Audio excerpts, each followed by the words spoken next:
Here's a crazy question.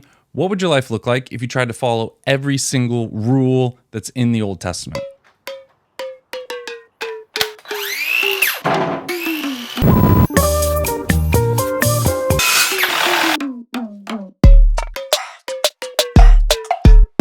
The author Rachel Held Evans did this for a year. She tried following every single rule she could find in the Old Testament, particularly the ones that had to do with being a woman. Throughout the year, she blogged about it, and it later got turned into this book here. And she found that it was extremely difficult. Things like you're to make tassels on the corner of your garments with a blue cord on each tassel, like it says in Leviticus 3:17, or completely removing animal fat from your diet, like in Numbers 15:38. It's hard for me, I love bacon. It was difficult to keep track of all these rules and laws, and many of these laws were really challenging in a modern day context. See, like maybe you've felt this way before about trying to follow God's laws. Like they might just seem like a bunch of arbitrary, impractical rules that are either not very straightforward or seem very straightforward, so they don't seem to apply at all. Like, don't murder. And at the end of the day, you might sit down and just go, okay, great. I didn't murder or steal or lie or covet. Is that it? Is that really it? Okay, first of all, to understand this, we have to understand the ritual laws of the Old Testament, which no longer are really applicable to us, and the law of the Ten Commandments. The Ten Commandments are set apart. These still apply to us, and Jesus did not do away with the Ten Commandments. God gave us the Ten Commandments so we can know easily, clearly, and fully the life in Christ that we're called to live. By following the Ten Commandments, we avoid sin and are guided in how to choose the good and live a life in Christ. So the next thing you might be thinking, okay, if the Ten Commandments are the commandments, then they seem pretty straightforward. Like some of these I don't really struggle with, so do all of these actually apply to my everyday life? How do they help me? The Catechism says in paragraph 2081, the Ten Commandments, in their fundamental content, state grave obligations. However, obedience to these precepts also implies obligations in matter which is, in itself, light.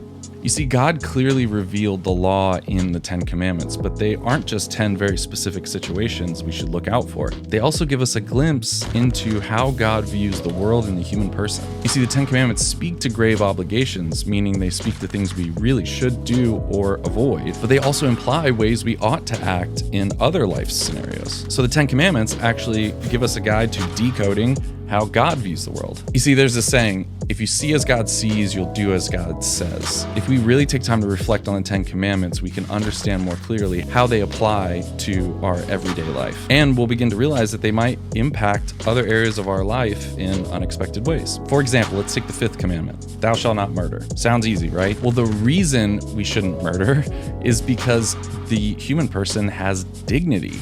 We have value, and we're given that by virtue of being created by God in his image and likeness. So there's dignity in our body, and that means that we should treat other people with dignity and respect, not just by avoiding murdering them, but by avoiding hurting them in other ways as well, by gossiping about them or by slandering them or by lying about them. And this also implies other contexts as well, like I shouldn't damage my own body because it has dignity and value. This also means things like suicide, euthanasia, abortion would be grave sins. And the Catechism helps us understand how these commandments apply to many areas of our lives. This is all included just in that one commandment. During the time of Jesus, there was this really interesting argument that was happening a lot among religious people. And particularly among the Jews, there was this argument about the correct interpretation of the law.